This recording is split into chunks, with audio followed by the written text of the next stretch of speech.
برو یک.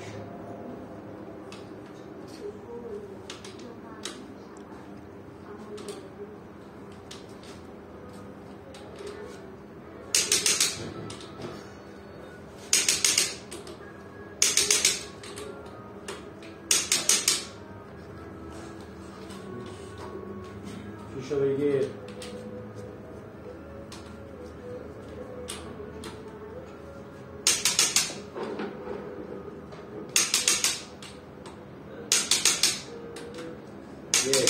یک دو سه چهار دهنه یک 5 6 7 8 صبر کن خلاصی رو من ببینم.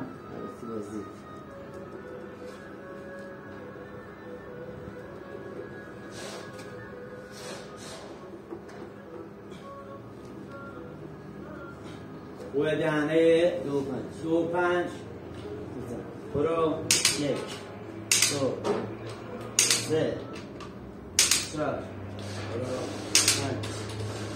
6 7 8 بازدید.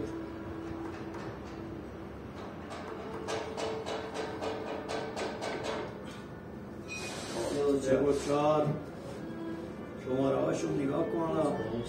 برو 1 2 3 4 5 6 7 8 تا بازی 4 3 2 1 خب بلش کن. برو اون بر